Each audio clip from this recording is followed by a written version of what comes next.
English project చేసినావా?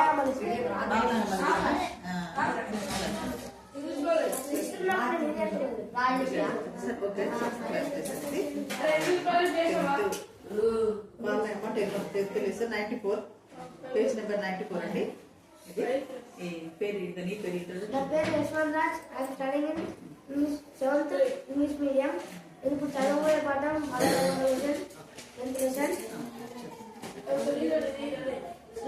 శ్రీ పద్మతి పుష్పుర ఇల్లు రాజు ఆ రాజ్యాన్ని రాజు ఆయన భారతీయ లక్ష్మీదేవయ్య. వాళ్లకు చాలా ఎంతగా సంప్రదాయం కలిగేది. ఇద్దరు కోసం లక్ష్మీదేవమ్మ నగరాన్ని నోములు మోసింది, పత్రాలు నోటాలు పట్టింది. ఆఖరికి జంటగముడి సమర్థం జరిగిపోయిన ఆ ముందు చెప్పినట్టు ఆ గుట్ట తీసిన 4 మధ్య చెట్ల నడుమ బాగానే చెట్టు పెట్టింది. దాని అన్ని పనులు చేసుకొని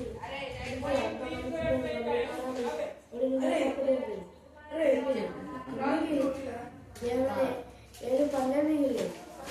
రెండోసారి కూడా సరిగ్గా అట్లానే అయింది. మూడోసారి మళ్ళా చెట్టు ఎక్కింది.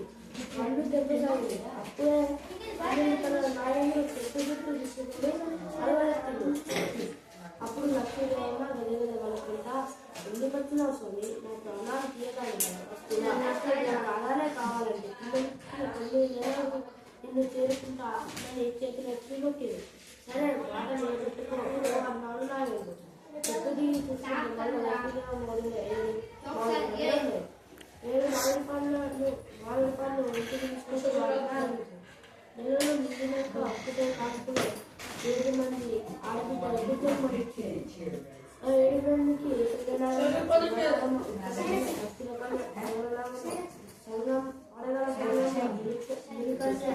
బాలనాయకుడికి ఎదుపెట్టుకొని అల్లారికి పెంచుకోసాగింది.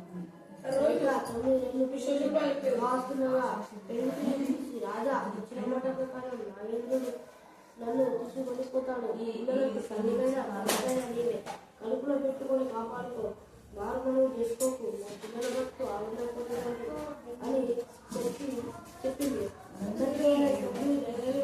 అయిపోయి నాయకుడు ఆ వెనకాడేసింది. రామోహన్ కూడా బాధించిన మాట మర్చిపోకుండా పిల్లలను కంటికి ఎక్కువగా కాపాడుతుంది.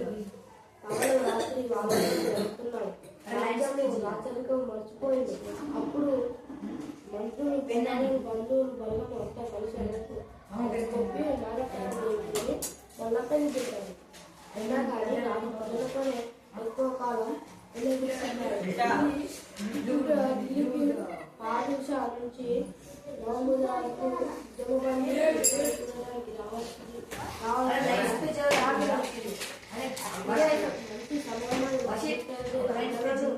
పాపలాగా చూసుకుంటా మీకు పోయామని ఇంకా పనులు పలికింది. తప్పనిసరి పెళ్లికి పోయాడు. ఈ పిల్లలు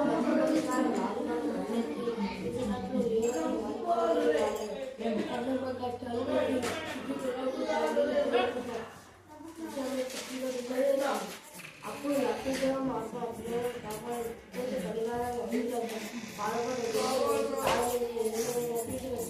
అక్కడ లక్ష్మీదేవమ్మ ఆ పిల్లలను కాపాడింది.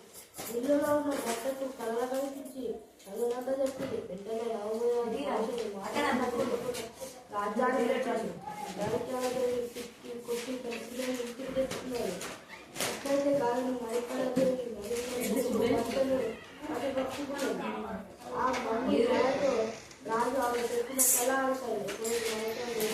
ఆ పిల్లలు అడిగి పంపించింది. కన్న బిడ్డలను చెప్పడానికి చేతులను అడుగులు విగ్రహం చెప్పకుండా ఆ అడుగుల దిక్కులను పక్షుల తిరుగుతున్న పిల్లలను లక్ష్మీదేవమ్మ కాపాడుకుంటారు. అదే సమయంలో పార్వతి రాజు వజ్రాన్ని ఆ పిల్లల సంగతులను తెలుసుకున్నారు. వాళ్ళు తన అక్క బిడ్డలను గ్రహించి తన రాజ్యానికి తీసుకుపోయి 7 మంది కొడుకులకు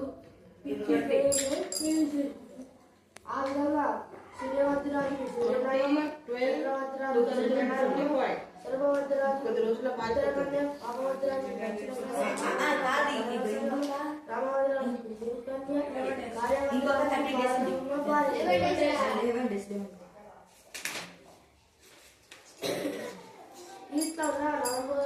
చెప్పకుండా ఢిల్లీ బాలిస కక్ష కట్టి పల్లెలు కట్టలేని చక్రపట్నం రాజ్యాన్ని జప్తు చేసుకొని రామరాజు వెళ్ళవచ్చు. వారితో పాటు అడుగులో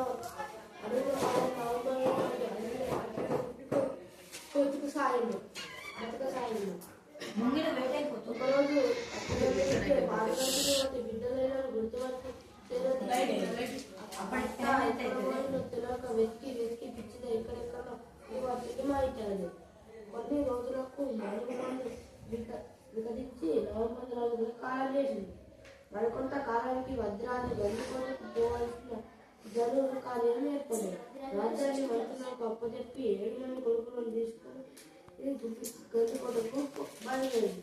వజ్రాజు అప్పుడే కార్యవజ్రాజు భార్య బాలనాయమ్మ ఇంటి గర్భవతి. ఆమెను ఎత్తి పరుచుకున్న కూడా మందిరం దాటి బయటకు పోవద్దని 7 గీసింది. భగవాన్ నెమ్మదిని కోటలోపలికి రాణి కోట రక్షణ వాళ్ళు తెలారి రామునికి అప్పచెప్పి తండ్రితో కలిసి గండికొండకు పోయింది.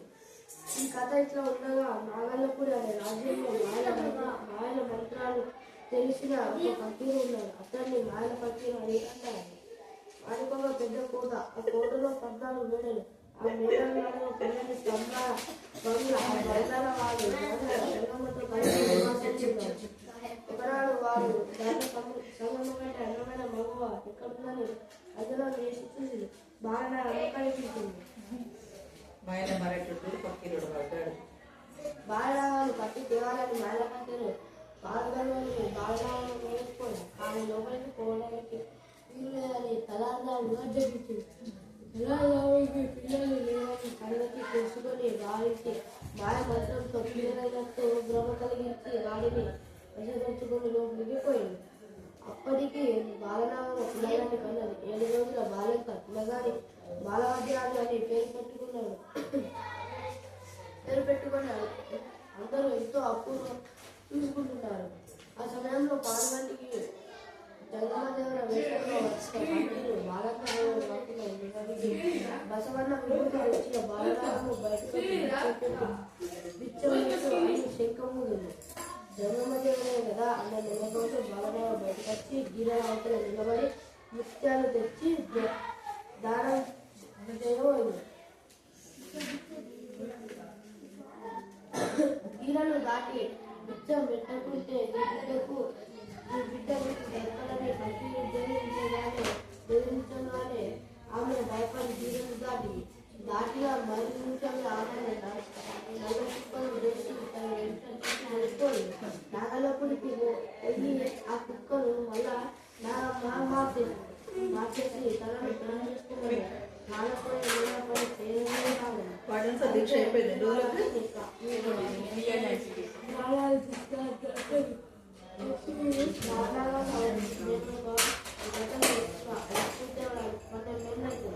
అంతవరకు కాకదు ఆశ్చర్యం వస్తామని బాలనాగమ్మ మాయపంటే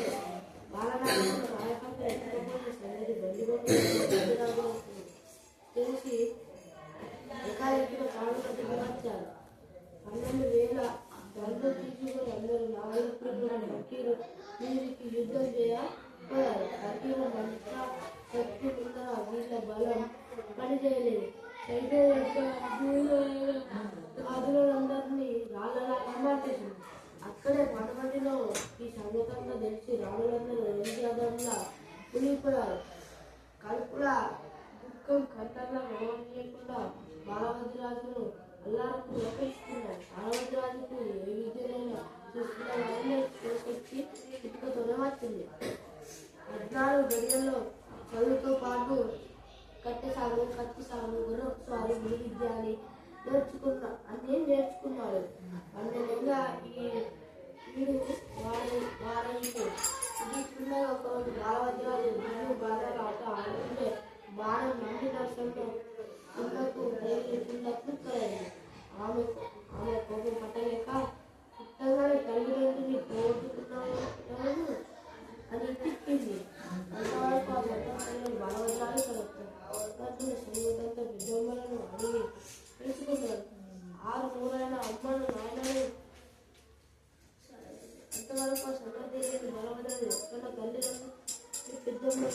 నువ్వు అడిగితే నీకు 6 అమ్మలు నాన్నలు తీసుకొస్తారని కొంత మట్టి నాగల పురుగు అట్లా పొద్దున పుల్లి రాజు పట్టణం రాజ్యంలో మంచి నీళ్ళ వాయికాడ పెద్ద పులి ఒకటి అందరినీ నిలబట్టింది. ఈ సంగతి తెలిసి ఆ పులి వెతుక్కుంటూ దాని పుట్టబెట్టి చంపింది.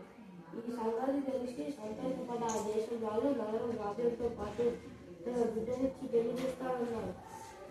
అని పూర్తి చేసుకొని వచ్చినప్పుడు చేసుకున్నారని చెప్పి ముందుకు సాగిపోయింది. బలవంతి రాజు